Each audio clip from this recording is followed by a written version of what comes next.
At this point, we can begin to examine that the problem is not in the specific things we are acquiring that we thought would make us happy, but the assumption that these things are what would make us happy. The problem is not in our personal desires, but the ideas about what will fulfill them.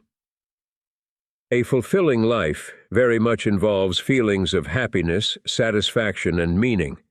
There is no universal way to find these things, and our ideas concerning them will change as we experience life in their pursuit. A willingness to adopt a way of life that takes us closer to our desired state of being causes one to develop a concept of the good life and further inquire what it is to live a fulfilling life. Everyone is on a quest for a fulfilling life, but it remains a topic that is still relatively ambiguous in popular culture. In this media-rich culture, we are steeped in the good life is often associated with wealth, luxury, and a collection of debaucherous items and behavior. If we take a moment to honestly analyze our experiences with such things, few will find satisfaction that is deep and long-lasting. The feelings of pleasure gained from material objects and creature comforts are fleeting, and the search for true happiness continues to be elusive. Usually these realizations come at a time of some crisis, be it large or small. Loss of a job, relationship, or death of someone we love can throw us into despair and leave us searching for meaning. Why is it that the travels of life lead us to dead ends, and the Tupperware we collected during the good times is all we have to show for ourselves? However, just because we exist, does that mean we're alive? The lives revolving around work and business in the 21st century have turned mankind into monotonous drones. We follow the daily routine of today with the goal of repeating it tomorrow. As students, we strive for education in hopes that it will secure a successful future in our career. What really is a career? It's the occupation held in life, most commonly the means by which we provide a living. So the purpose of education is to get a job that puts food on the table, and we say we're living life. How backwards is that? We are simply surviving for tomorrow. We confuse providing a life with actually living one. The primary goals of all humans are to grow up, get a job, and start a family, all with the hopes of providing for ourselves and our children to have a better life than the one we had. Unfortunately, we are placing too much emphasis on the provide a life part, and we are passing through the stage of creating a fulfilling one. This passage will prove the vast differences between surviving and living and some methods of how to change it. Life can simply be defined as existence, the existence of an individual's physical or mental state. Life is the most precious aspect of the universe and the number one value for humans, for it is the factor in our very being. Without it, we would not exist. We must preserve it, cherish it, and make it as meaningful as possible. I requested a number of folks to explain one thing that they might think about to be an easy pleasure in life. After providing the request, I offered an instance, my love of consuming a cocktail on a heat day. I then scrutinized the joys described by everyone that had adopted my request and discovered that it was nowhere close to the depth of my pleasure from this assumed exercise. I discovered that somewhere along the best way, the power or the capability to derive pleasure from direct interaction with the environment has light from the lives of many. One nighttime, I found myself steeped in a very thrilling guide when my spouse requested me why so modestly lighted a lamp. When she observed my second of confusion, she described how sad it was to see me so consumed by the guide and yet unwilling to utilize lighting that was enough.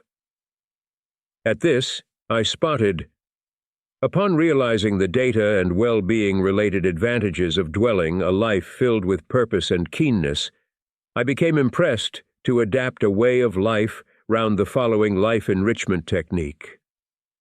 Even with choose revisions, this data constitutes an overarching framework for embracing a fulfilling life which has been created by way of combining knowledge discovered throughout the social psychology, constructive psychology, and life-teaching features of my education. Initially, the thought of any type of R&R would have been compelling. It was solely when my descriptions of relaxation-related actions were met with so little enthusiasm that I used to be impressed to hunt out greater high-quality diversions. These are said subsequent as factors. Bêtise. 1. Discovering your passions and purpose. Even the most fulfilling of lives can fall short in contentment if the task of discovering one's passion remains unfulfilled. In finding what drives us, we find a source of direction and self-determination, without which we are left feeling listless and undeserving. Passion provides the driving force to our motivation in personal growth and global contributions. For students, passion can be the key to choosing a career, making good on the promise that someday work will be intrinsically rewarding and satisfying. Whether it be through a hobby or a substantial life's work, fostering passion provides a source of happiness and gives us something to strive towards. Passion need not have a clear end goal and can be ever-evolving due to new experiences and knowledge. It is a constant process of self-discovery through the activities that we partake in.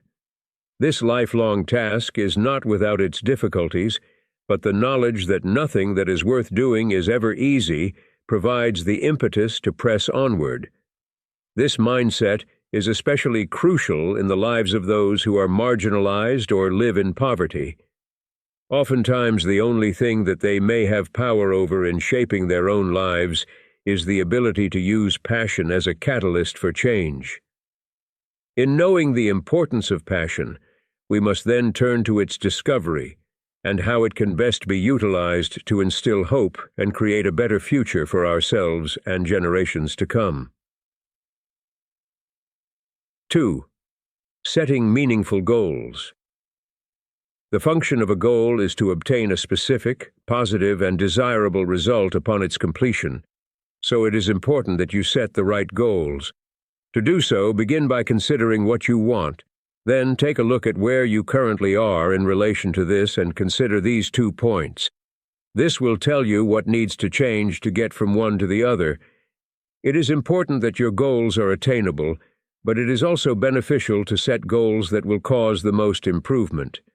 Though it may be enough simply to consider and remember these points in your head, it is generally a good idea to write your goals down.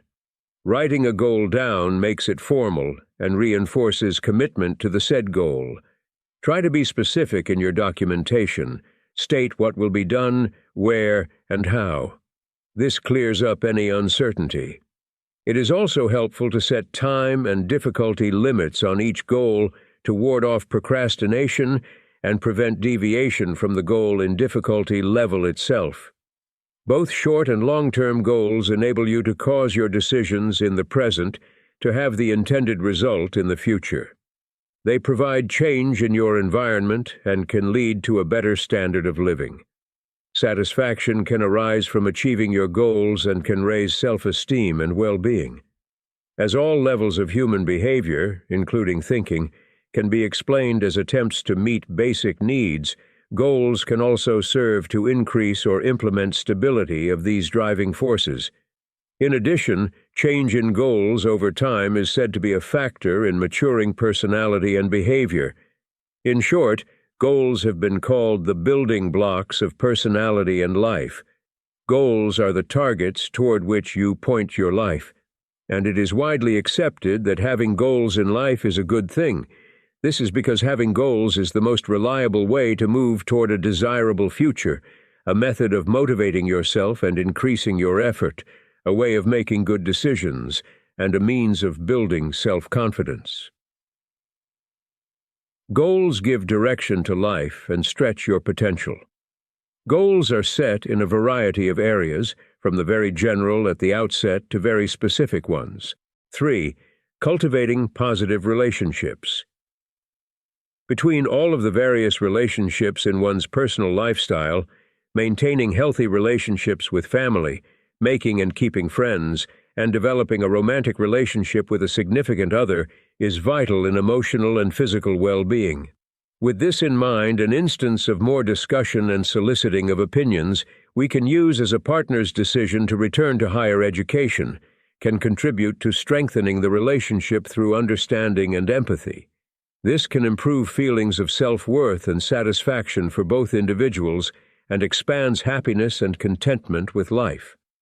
All relationships are sure to have their ups and downs, and often the downs can cause discord and/or the end of the relationship. At this point, it is important to evaluate the value of the relationship, because sometimes it's better just to let go. Each individual must determine whether the relationship is salvageable, and if both agree that they would rather stay in the relationship than end it, it is worth the effort to ensure that the relationship remains intact. Being a fantastic listener is a key to a kinship between two individuals. Showing empathy, and not just sympathy, to someone during a conversation is likely to make that person feel like you understand his or her point of view, thereby making him or her feel more comfortable with you. This can be instrumental in garnering important information in a conversation. To develop effective communication, you must build trust between the other person to know that they are comfortable with you and won't feel judged, so that they will be more open in conversation with you. A great way to develop communication skills is to find a great mentor or coach. This values someone who is more experienced and wise in the area you need to develop your communication with, so that you may learn from that person. Building a satisfying social circle and seeking supportive and rewarding friendships, it is also beneficial to improve a relationship with a family member or a spouse. Wholesome relationships are designed to make people feel better about themselves. They don't cause more pain than pleasure. Building a healthy and any type of relationship is the key to experiencing a more fulfilling living. A good relationship often includes a pattern of positive comments and kind words. Like laughter, happiness can be infectious. Surrounding oneself with individuals who are optimistic and affirming can create a beneficial and satisfying bond. Studies have shown that spending time with people who are happy can raise your own happiness level. This is on account of something called emotional contagion, which is a transfer of moods between people. A great way to further improve your relationships, including cultivating new ones or improving current relationships, is to develop excellent communication skills. Open and effective. Communication is a vital tool when promoting hearty relationships. It creates understanding, unearths information, resolves problems, and strengthens relationships. 4. Practicing self-care and mindfulness. As a person once asked, "How can I find the time for myself when I have so much to do?" They were told that in order to take care of others, they must take care of themselves first. You cannot pour water from an empty cup. They must stop seeing practicing self-care as selfish, but rather as something that is a necessity for taking care of others. After a while, it starts to become something hard-coded into our daily lives.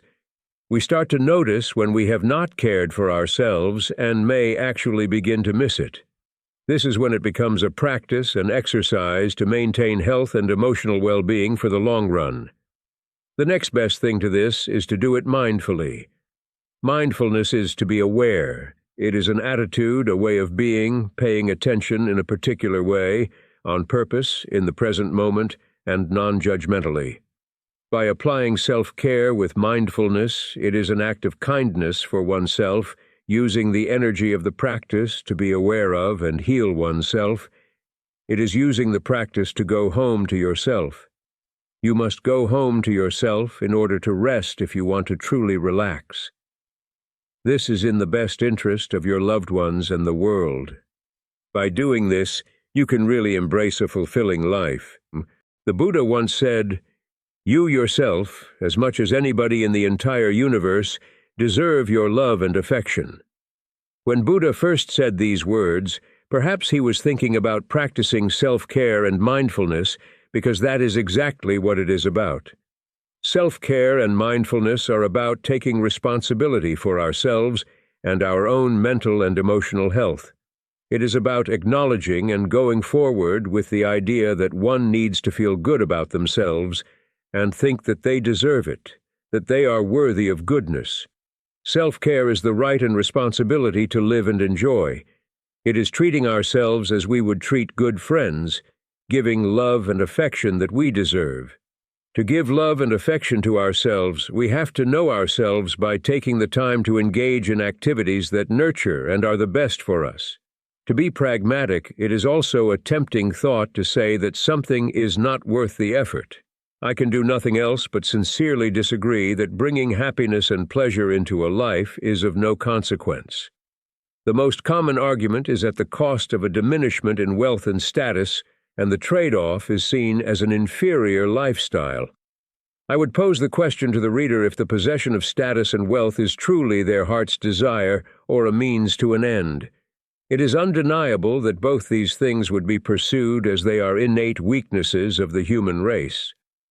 But of, say, the possession of wealth, it is rationalized only as a means to free oneself from the labor of some occupation, to enjoy more time for leisure. At this point, I can only suggest that this end to simply enjoy life would not be better achieved through other means. While the majority of us carry the same aspirations, there are countless different paths or wood to chop. So long as taking these paths we continue to seek the right direction and a fulfilling life, it is not a waste forest. If this video is to amount to anything, it should be the consideration of what it is to live a fulfilling life and of the costs involved in doing so. Living life to the fullest means taking an active role in a life that is uniquely your own, and a good measure of its worth is of no small consequence to the self. Much of life is given in sacrificing for others, and rightly so, but much of the measure of our actions is in how they benefit us, and we will find it time better spent having lived for the things we truly desire. In summary, the most rewarding life is one in which at any given point you can truly say to yourself, "I am right now fully living my life." This may be difficult or easy to say, but it is true that to live a fulfilling life is just as significant as seeking happiness. Every individual has their own specific journey and their own experiences, and it is a difficult thing to define. Yet everyone has their wood to chop, and the ultimate relevance of their journey is how well they've done so.